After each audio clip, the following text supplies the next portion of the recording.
Assalamualaikum warahmatullahi wabarakatuh. Perkenalkan, nama saya Syahbanian. Saya adalah calon guru penggerak Angkatan 8 Kabupaten Siak. Pada kesempatan kali ini, saya akan memaparkan tugas koneksi antar materi tentang kesimpulan dan refleksi pemikiran Ki Hajar Dewantara.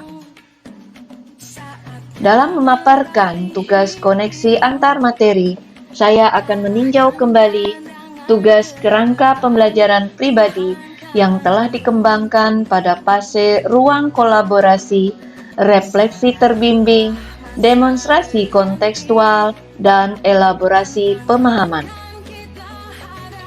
Pada fase ruang kolaborasi, saya berdiskusi dengan kelompok, difasilitasi oleh fasilitator yang dilanjutkan dengan presentasi tentang konteks sosiokultural di daerah yang sejalan dengan pemikiran Ki Hajar Dewantara. Pada fase refleksi terbimbing, di sini saya diberi tugas untuk merefleksi diri terkait intisari pemikiran Ki Hajar Dewantara tentang pendidikan dan pandangan diri sebagai pembelajar dan pembelajar jika dikaitkan dengan pemikiran Ki Hajar Dewantara.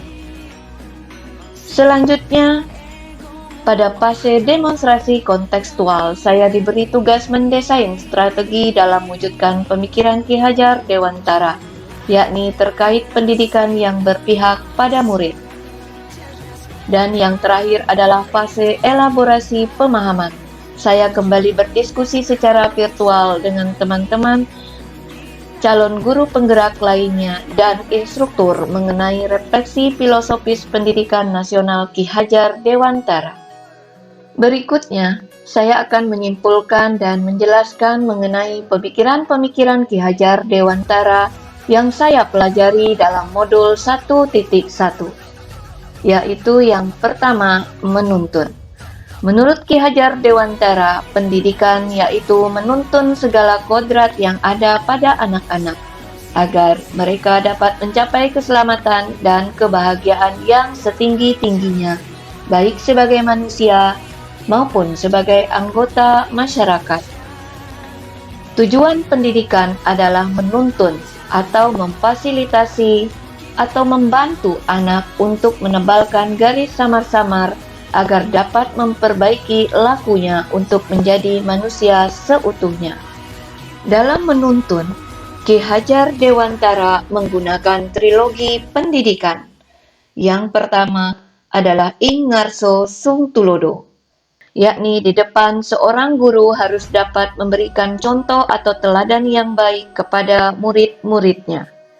Yang kedua, Ing Madya Mangun Karso, yaitu di tengah atau bersama-sama dengan murid, seorang guru diharapkan dapat aktif bekerja sama dalam usaha mencapai tujuan pendidikan. Dan yang ketiga, Tutwuri Handayani, yakni di belakang seorang guru harus mampu mengarahkan dan memotivasi murid agar dapat mencapai hasil belajar yang optimal. Ki Hajar Dewantara juga mengumpamakan pendidik seperti petani jagung. Petani hanya bisa menanam jagung. Dengan menuntun tumbuhnya jagung seperti memperbaiki kondisi tanah, memberi pupuk dan air, serta membasmi ulat atau hama yang mengganggu hidup dan tumbuhnya jagung tersebut, tanpa memaksa jagung untuk tumbuh menjadi misalnya padi. Yang kedua, merdeka. Pengajaran adalah bagian dari pendidikan. Ki Hajar Dewantara menjelaskan bahwa pengajaran merupakan proses pendidikan dalam memberi ilmu atau berfaedah untuk kecakapan hidup anak secara lahir dan batin, tidak tergantung kepada orang lain, akan tetapi bersandar atas kekuatan sendiri. Dengan demikian, pengajaran dan pendidikan yang berguna untuk peri kehidupan bersama ialah memerdekakan manusia sebagai bagian dari persatuan atau masyarakat. Ketiga, kodrat alam dan kodrat zaman. Kodrat alam dan kodrat zaman pendidikan hendaknya selalu memperhatikan kodrat alam dan kodrat zaman anak-anak. Anak-anak Indonesia Timur tentu berbeda dengan anak-anak Indonesia Barat atau Indonesia Tengah. Pada zaman dahulu dan pada zaman sekarang pun sudah banyak berbeda.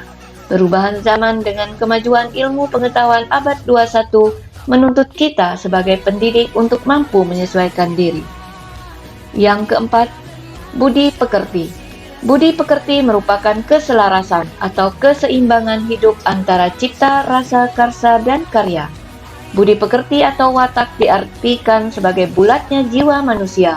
Watak atau budi pekerti bersifat tetap dan pasti pada setiap manusia, sehingga kita dapat dengan mudah membedakan orang yang satu dengan yang lainnya.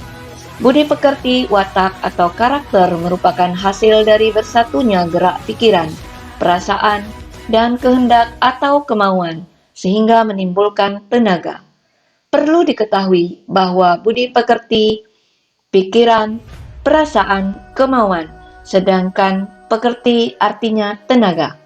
Jadi, budi pekerti merupakan sifat jiwa manusia, mulai angan-angan hingga menjelma sebagai tenaga.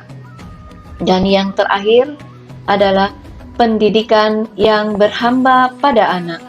Maksud dari pendidikan yang berhamba pada anak adalah pendidikan yang berpihak atau berpusat pada murid, atau yang biasa kita sebut dengan student center. Berikut refleksi, pengetahuan dan pengalaman baru, serta perubahan diri. Sebelum saya mempelajari modul 1.1, hal yang saya percayai tentang murid dan pembelajaran di kelas adalah yang pertama, murid seperti kertas putih. Saya beranggapan murid saya seperti kertas putih yang masih kosong. Maksudnya di sini, saya beranggapan bahwa guru yang punya kuasa penuh untuk menentukan arah kemampuan murid. Yang kedua, teacher center. Saya mempercayai guru menjadi pusat dan sumber utama pembelajaran. Saya sebagai seorang guru lebih dominan melakukan aktivitas dan sering ceramah dalam proses pembelajaran, sedangkan murid cenderung mendengarkan dan aktif jika saya meminta dan memaksanya. Yang ketiga, ketuntasan materi. Saya selalu mengajar dengan target utama adalah menuntaskan materi, bukan murid sebagai target utama saya. Dan yang terakhir, ketuntasan nilai. Saya mempercayai, bahkan saya menuntut murid saya harus mampu memahami materi dan nilai mencapai atau di atas kriteria ketuntasan minimal. Saya sering memfokuskan pembelajaran pada aspek kognitif. Saya lupa bahwa pendidikan bukan hanya mentransfer ilmu saja, namun juga menumbuh kembangkan nilai-nilai karakter. Sehingga di sini, murid tidak mengalami pengalaman belajar yang bermakna dengan maksimal, karena belajarnya hanya pada saat untuk dinilai. Setelah saya mempelajari modul 1.1 pemikiran atau perilaku, saya berubah. Yakni yang pertama, saya meyakini bahwa anak terlahir dengan memiliki garis samar-samar. Sesuai teori tabula rasa, anak terlahir dengan garis-garis yang samar, sehingga peran saya sebagai pendidik adalah menebalkan garis tersebut sesuai arah minat dan bakat yang dimiliki sesuai kodrat alam dan kodrat zaman murid. Yang berikutnya, pembelajaran berpusat pada murid. Saya meyakini dengan menerapkan pembelajaran yang berpusat pada murid, maka bisa terlibat langsung proses setiap murid, yakni murid bisa mentransfer dan mengkonstruksikan segala pengetahuan yang ada pada diri mereka masing-masing. Yang ketiga, ketercapaian materi pembelajaran. Saya berusaha untuk memerdekakan murid saya dalam mencapai materi dengan menyesuaikan kodrat keadaan mereka masing-masing. dengan menerapkan sistem Among. Dan sekarang saya juga lebih mementingkan karakter murid terlebih dahulu, baru materi. Seperti pepatah mengatakan, adab dulu baru ilmu. Dan yang terakhir, menghargai karakteristik murid. Karakteristik masing-masing murid berbeda-beda. Saya meyakini dengan keberagaman karakter pembelajaran menjadi lebih variatif. Saya berusaha menuntun bakat dan minat murid sesuai kodrat alam dan zamannya. Saya juga harus peka dan melakukan pendekatan agar dapat menuntun sesuai kodrat alam dan kodrat zaman. Refleksi berikutnya, agar kelas saya mencerminkan pemikiran Ki Hajar Dewantara lebih baik, tindakan yang dapat segera diterapkan diantaranya adalah yang pertama, menerapkan pembelajaran dengan sistem Among. Pada sistem Among, menekankan guru dapat menjadi pamong bagi muridnya, sesuai dengan fase pertumbuhan dan perkembangan murid. Murid menjadi prioritas utama yang harus dilayani, dan guru memberi tuntunan bagi anak sehingga dapat berkembang lebih baik dengan secara lahir maupun batinnya. Yang kedua, menerapkan metode dan model pembelajaran yang melibatkan murid secara aktif. Dalam pembelajaran, saya dapat merancang dan menerapkan metode dan model pembelajaran yang berpusat pada murid. Dalam hal ini dapat saya lakukan melalui diskusi, kerja kelompok, proyek, dan eksperimen.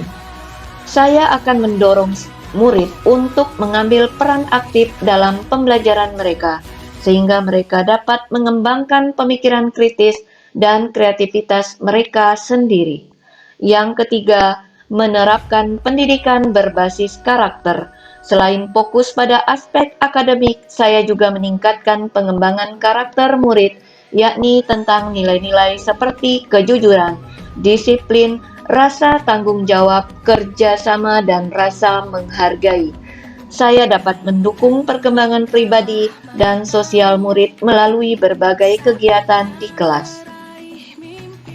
Yang keempat, menerapkan pembelajaran sesuai kodrat alam dan kodrat zaman. Saya akan menyesuaikan pembelajaran sesuai dengan lingkungan tempat anak bertumbuh dan menuntun anak dalam pembelajaran menggunakan teknologi sesuai zamannya saat ini. Yang terakhir, memberikan penghargaan dan pengakuan. Saya akan selalu menghargai usaha dan prestasi siswa melalui penghargaan dan pengakuan yang sesuai. Misalnya penghargaan berupa pujian di depan kelas. Hal ini akan memberikan motivasi tambahan dan memberikan rasa percaya diri kepada murid. Demikian pemaparan saya tentang koneksi antar materi terkait kesimpulan dan refleksi pemikiran Ki Hajar Dewantara. Terima kasih. Wassalamualaikum warahmatullahi wabarakatuh.